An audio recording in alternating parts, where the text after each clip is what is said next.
Welcome everyone to Damanpreet's physics classes. आज का हमारा टॉपिक है Ohm's law and its derivation. That's a part of the second unit of +2 current electricity. Let's do that. As you all may have done the Ohm's law in 10th class, so this is same definition and same procedure, but the difference is you need to derive this Ohm's law in +2 class. So let's revise what it states.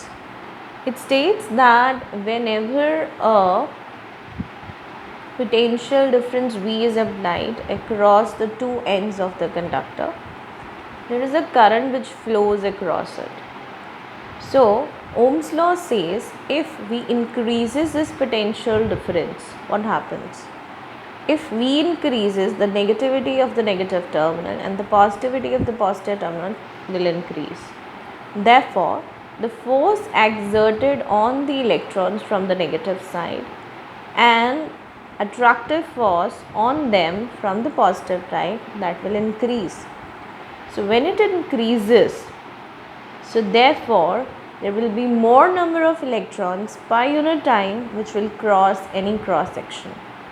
So we have more current.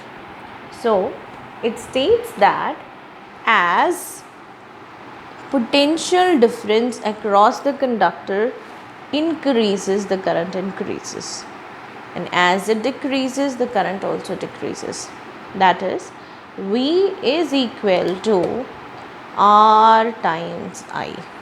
Now what is this R? This is the constant of proportionality, and we call it as the resistance of the conductor. It only applies to the conductors, Ohm's law, and therefore this R denotes the resistance of only conductors. Okay? So Ohm's law is V is equal to IR. The condition applied is keeping the physical conditions of the conductor, that is temperature, pressure, to be constant, because if you change these physical conditions, that will change the resistance of the conductor, and therefore our I will not be linearly proportional to voltage and vice versa, right? So I am writing it up what it states. So it states that potential difference applied across the ends of the conductor is directly proportional to current, keeping the physical conditions, that is temperature, pressure, to be constant, right? So let's derive this Ohm's law. So to derive this, we have taken a conductor of area of cross section A and the length is L. V is the potential difference which is applied and I is the current flowing through it, right?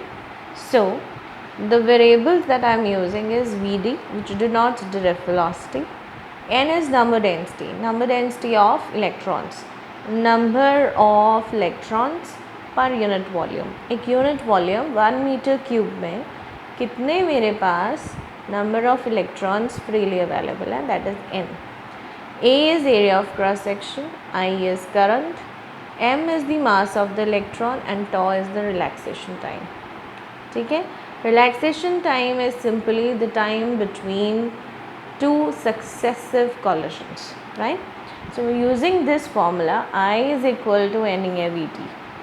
N is number density, A is area of cross section, Vd is drift velocity.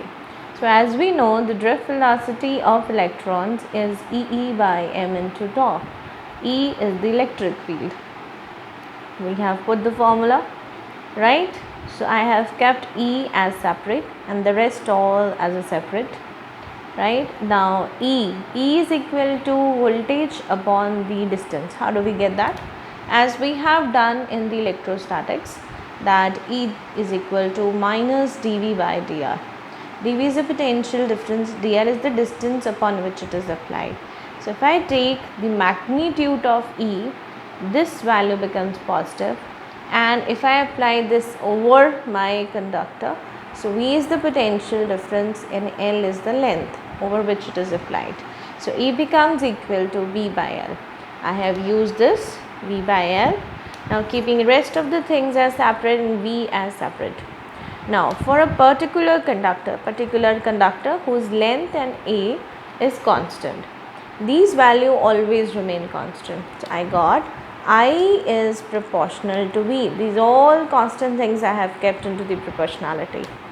So I is proportional to V, or we can say that V is proportional to I. So I get V is equal to IR. So this is the Ohm's law we have derived.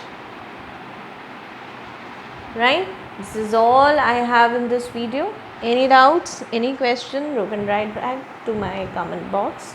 I'll get back to you as soon as possible. And please subscribe the channel and share it, like it and subscribe it. Thank you so much for watching Damanpreet's physics classes. Keep watching. Thank you.